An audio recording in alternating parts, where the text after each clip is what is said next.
Исәнмесез, хөрмәтле тамашачылар, эфирда атна яңалыклары тапшыруы. Сезнең белән Рәмилә Хәмидуллина. Татарстан Республикасы Мәгариф һәм фән министрлыгы адресына ата-аналардан 2020 елның декабрендә балалар бакчаларында һәм мәктәпләрдә балалар өчен яңа ел тамашалары үткәрү турында күп санлы мөрәҗәгатьләр килү сәбәпле яңалык чыгарды. Балалар бакчаларында һәм мәктәпләрдә масса күләм чаралар тыелган. Әмма бу балаларның көтеп алган чыршы бәйрәмнәре булмаячак дигән сүз түгел, диелә хәбәрдә. Бәйрәмнәрне Роспотребнадзор таләпләрен катгый үтәп уздыру планлаштырыла. Чаралар бакчаларда төркемнәр, мәктәпләрдә класслар һәм параллельләр буенча үтәчәк. Быел Кремль чыршысы булмаячак, Татарстанда президент чыршы бәйрәме кайбер чикләүләр кертеп уздырылачак. Татарстан буенча Роспотребнадзор идарәсе мәгълүматына караганда, чарадагы кунаклар саны чикләнәчәк, шулай ук битлек кию мәҗбүри булачак. Тагын да төгәлрәк мәгълүматны декабрь башында алырга мөмкин булачак. Саҗидә Сөләйманова исемендәге әдәби премиясын тапшыру тантанасы быел пандемия сәбәпле отчет фильмы форматында тамашачыларга тәкъдим ителде. Фильмны Татнефть хәйрия фонды әзерләгән. Бу хакта шагыйрәнең улы, танылган журналист Әнвәр Маликов Татаринформ мәгълүмат агентлыгына хәбәр иткән.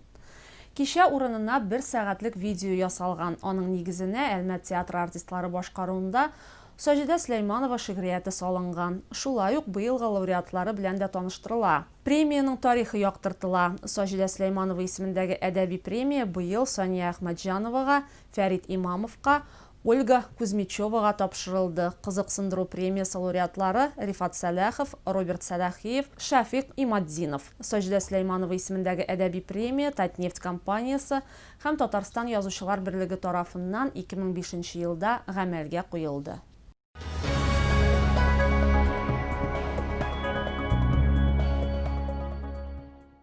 Наше время безнең заман эшче яшьләр иҗатының 8-нче Ачык Республика телевизион фестивале башланды.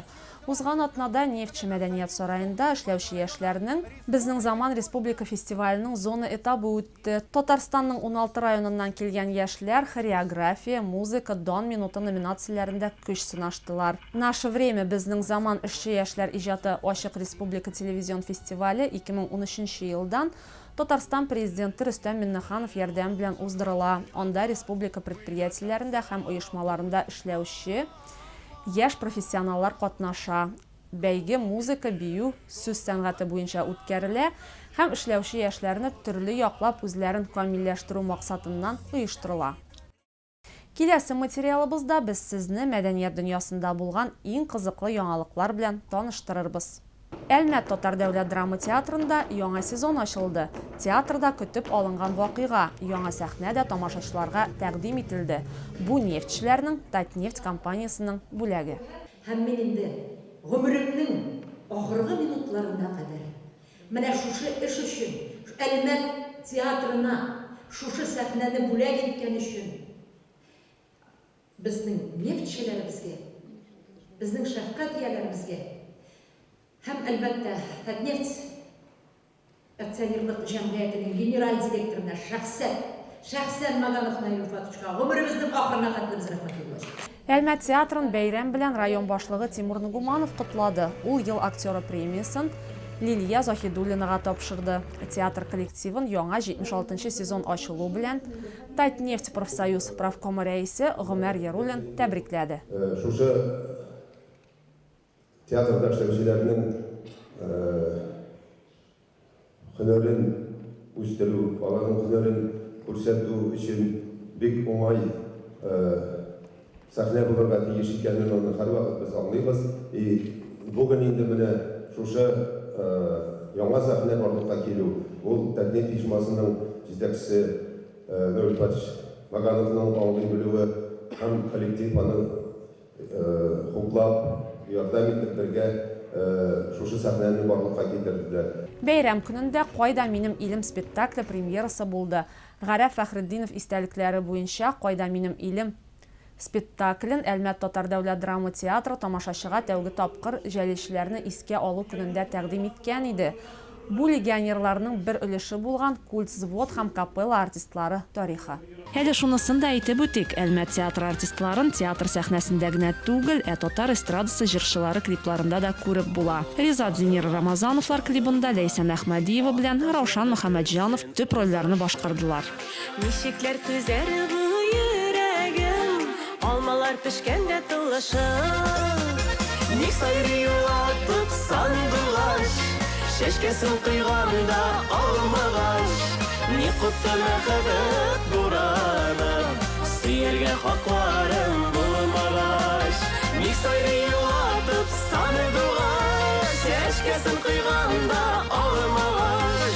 Ник кутты мәхәббәт бураны, сөяргә хакларым булмагач.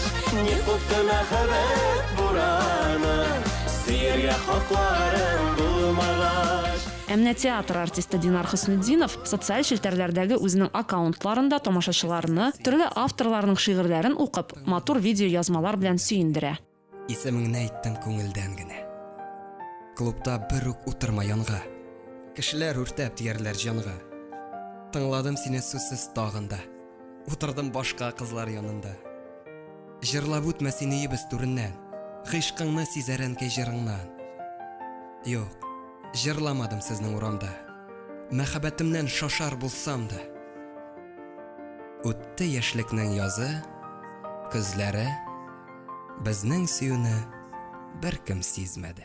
Якташыбыз Мингазов исемендәге Татарстанда беренче татар кавер төркеме солисты Ильяс Мингазов Әлмәт политехника техникумы правкома активистлары һәм телевидение мәктәбе укучылары яшь журналистлар белән очрашты. Матбугат конференциясында Ильясның иҗат юлы, хыяллары, максатлары турында кызыксындылар. Һәм әлбәттә инде очрашу җыр моңсыз үтмәде.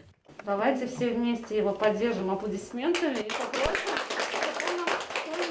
Туған айға қарап, шәшілеріңні тарап, мұңсу жырлар ләкин жырлама. Сила қорымда мен, көзім ала алмайм, мен мұңламын, көңілім мұңлана. Очрашу җылы һәм кызыклы булды.